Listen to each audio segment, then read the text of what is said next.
Masinis lietuvių nusivylimas politika ir politikais kartais kaip ta nesuvokiama cheminė formulė duoda keistų rezultatų. Ir kartais į mėgintuvėlio viršų ar prožektorių šviesą išplaukia mesijai, kartais suvirintojai, kartais juokdariai ar šokėjai, kartais verslininkai, manantis, jog gali šalyje ar mieste tvarkytis taip, kaip savo įmonėje, taikydami tuos pačius metodus. Kaunas visuomet buvo ar stengiasi pozicionuoti save kaip verslus miestas. Todėl nenuostabu, kad kauniečiai, naujuoju kauniečių meru gali tapti vienas stambiausių Lietuvos verslininkų Visvaldas Matijošaitis. Ir jis šį vakarą yra Pinigų kartos studijoje. Labas vakaras, pane Visvaldai.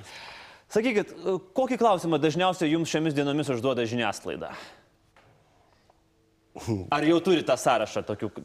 Neturiu. Klausimai yra labai įvairūs, bet norėčiau paprieštarauti su jūsų komentaru. Prašau. Iš tiesų, į miesto valdymą, į miesto tarybą daugelį pasaulio šalių jau senai yra renkami paprasti eiliniai miestiečiai.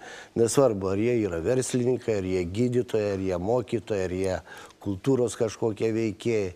Estijos pavyzdyje galiu pasakyti, kad nuo pirmos nepriklausomybės dienos miestų tarybose yra nuo 50 iki 70% tokių kaip aš, kaip jūs, kaip kiti paprasti, normalūs miesto gyventojai. Nes miesto gyventojų yra dauguma. Partijų jų gyvena, partijos narių mieste gyvena mažiau. Bet, ponia Visvaldai, sutikit vis tiek, kad patenkant į turtingiausių Lietuvos žmonių tuos vadinamosius topus, gan sunku save pozicionuoti kaip paprastą miestietį, turinti tokią pačią įtaką kaip gydytojas ar mokytojas. Žinote, Vičiūnų įmonių grupėje dirba ir pagrindinė jo veikla, tai yra eksportas, kas yra skatintina Lietuvoje, ypač šiuo metu. Ir turtingiausių sąrašas yra kintamas dalykas. Kiekvienas verslininkas yra turtingas tol, kol dirba jo įmonės. Jo turtai tai yra ne pinigai stalčiuose, o yra įmonės, kurias tuos turtus gautum tik jas pardavęs. Aš mėgstu kūrybą, mėgstu darbą ir už tai noriu, kad įmonės ne tik daugiau dirbtų ir daugiau eksportuotų, bet kad ir būtų daugiau užimta to žmonių ir taip toliau.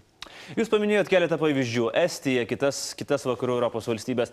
Ar Lietuvoje galėtumėt paminėti pavyzdį, kai verslininkai sėkmingai tvarkosi atsidūrę valdžios struktūrose, neturėdami politikų patirties? Iki šiol aš nestudijavau, kaip dirba verslininkai, bet galėčiau paminėti, kad ir Druskininkų merą, jisai iš tiesų yra atėjęs iš verslo ir pažiūrėkime, ką mes turime Druskininkuose. Taip pat galiu paminėti Kėdainius.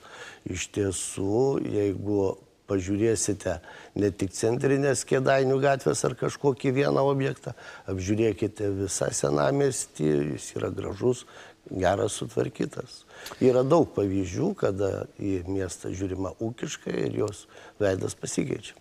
Jūsų šalininkai internete ir socialiniuose tinkluose viešai teigia, kad naujoji koalicija ateina ištraukti į bedugnę besiritantį miestą. Ar jūs to sutinkat, kad Kaunas prie buvusios savivaldos ritosi į bedugnę? Žinot, apie Kauną arba gerai, arba nieko, toks principas. Ir mes, kada ėjom į savivaldos rinkimus, ėjom kalbėdami, kad neinam kritikuoti, kas buvo blogai, ar ieškoti kažkokių klaidų. Visada gyvenime norisi kiekvieną dieną padaryti kažką tai daugiau, geriau, greičiau, pigiau. Ir mieste, kad būtų visi tie reiškiniai ir pigiau būtų gyventi. Jeigu jūsų paklaustų, jūsų 3 pagrindiniai, galbūt svarbiausi pirminiai darbai, kuriuos norėtumėte atlikti Kaune, tapęs miesto vadovu?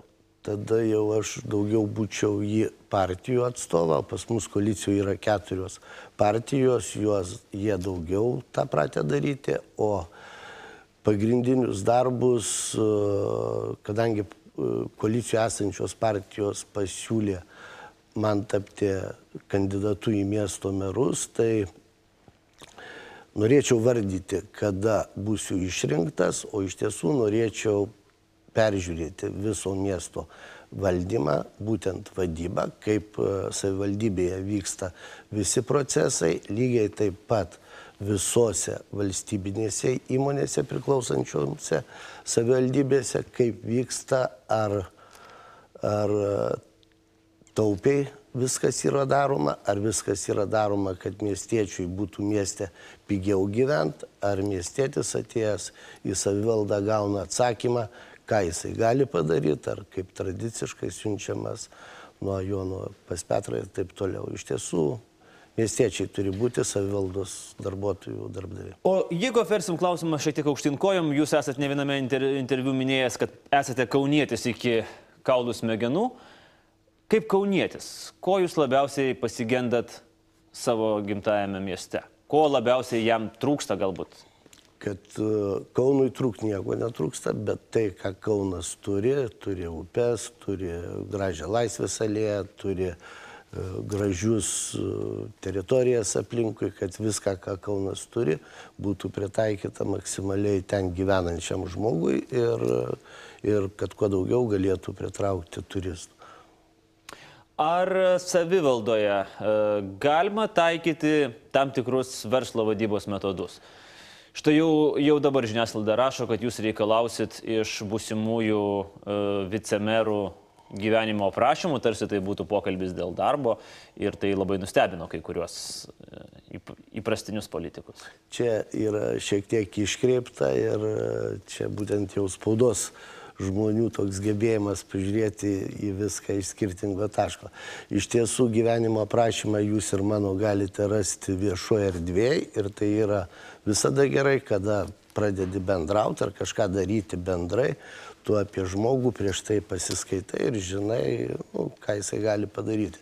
Tai būtent šitie CV tam ir naudojami, kad vienas kitą geriau pažintum, geriau suprastum ir lengviau rastum bendrą darbą.